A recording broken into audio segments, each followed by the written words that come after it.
Okay, so I thought I would do a tutorial on how I like to freeze minced garlic. Um, I like fresh garlic rather than buying well, I don't, they have the minced garlic in the jars already, but it's usually in some sort of olive oil or something like that, and it just doesn't seem as fresh. Um, Now, the way that I make minced garlic, it's not like totally fresh. I freeze it, and then once I'm ready to use it, I just take out a chunk of it, and I'll show you how I do that. So what I do is I buy a bag of already peeled garlic I got this from Costco, but you can get them from most grocery stores. And I'm going to process it, mince it in the machine. Makes it really easy. Let me put my little blade in there. And I started the process here already, but I'll show you how we do this. Pull that up.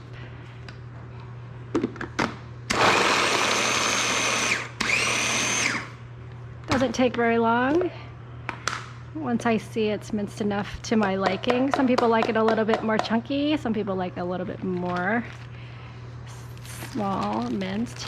And then I stick it into a Ziploc bag. Like this.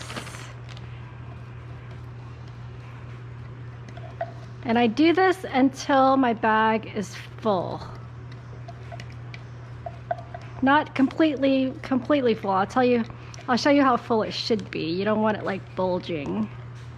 You want to be able to flatten it out. So, like I said, I started it already, so this bag is already partially full. I'm kind of gauging to see how much fuller I can get it. I think I can do just a little bit more, maybe.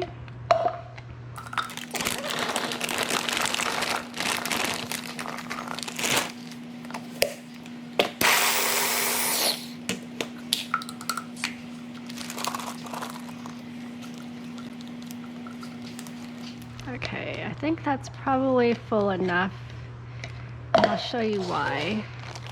See, it's not completely full, but because I don't want it bulgy full. I want it to be full enough where I can flatten it out a little bit into a kind of a layer that's probably about, I don't know, maybe a quarter to a half inch in thickness.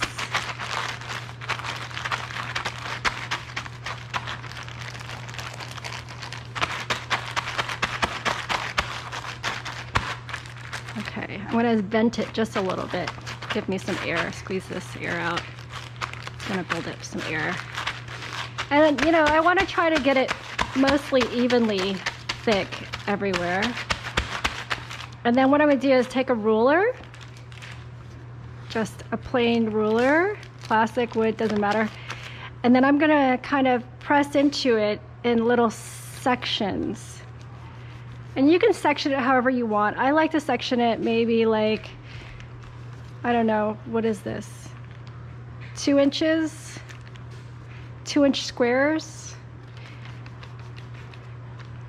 Doesn't have to be perfect.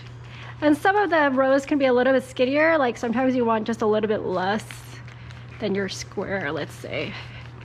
Like a bigger, maybe like if you need just a little bit of garlic. I go like this. Just press into it all the way down. You can see, I'm not being perfect here.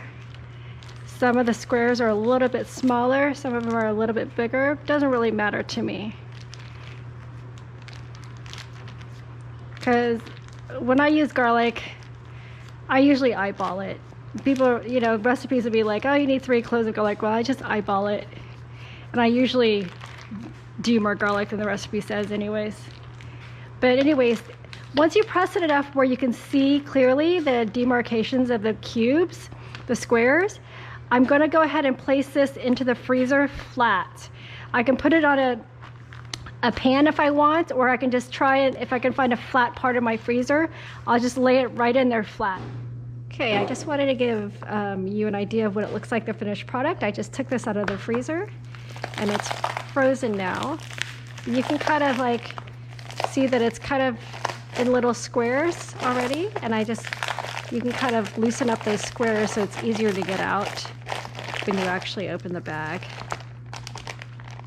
And I'm just going to take out one of these squares like that. I leave that on the cutting board, and it takes just a couple of minutes to defrost, and then you're ready to go. All right, bye.